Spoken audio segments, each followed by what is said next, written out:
మా బాబు బర్త్డే కోసం అని చెప్పాను కదా, సో చికెన్ బిర్యానీ చేశాను అనమాట. సింపుల్గా త్వరగా అయిపోయేటట్టు చేసేసాను. 2 గ్లాసులు బియ్యం తీసుకున్నాను అనమాట, బాస్మతి. 2 గ్లాసులు బియ్యానికి వచ్చేసి ఒక 1/2 కిలో చికెన్ తీసుకుంటున్నా.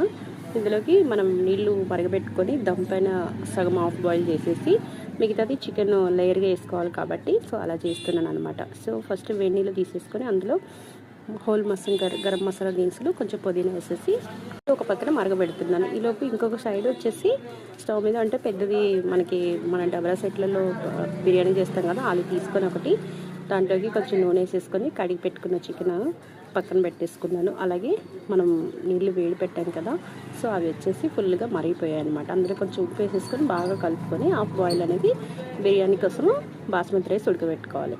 సో నేను ముందుగానే మనకి రెడ్ ఆనియన్స్ ఉంటేనే కదా బాగుండేది బిర్యానీ.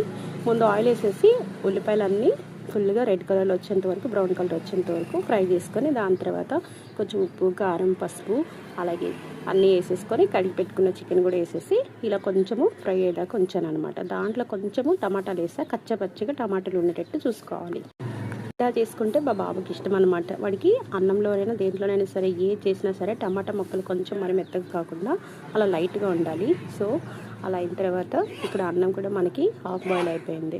సో చికెన్ తీసి గిన్నెలో పక్కన పెట్టుకున్నాను కదా, అది తీసేసుకొని 2-3 లేయర్గా చికెన్ వేసుకుంటూ ఇలా మనం వేపు పెట్టుకున్న ఉల్లిపాయలన్నీ పైన లేయర్గా వేసుకుంటూ చూసారు కదా టమాటా ముక్కలు రెడ్ కలర్లో ఎంత బాగా కనిపిస్తున్నాయి. అలా నేనైతే 3 లేయర్స్ మొత్తం అంతా చికెన్ వేసుకుంటూ ఉల్లిపాయలు వేసుకుంటూ మనం బాయిల్ చేసి పెట్టుకున్న బాస్మతి రైస్ని వేసుకుంటూ లాస్ట్గా కొంచెము ఉల్లిపాయలు అలాగే కొద్దిగా కొత్తిమీర వేసేసి కొంచెం పసుపు నీళ్ళు కలుపుకొని ఇందులో వేసాను అనమాట. ఎందుకంటే కొంచెం కలర్ రావడం కోసం.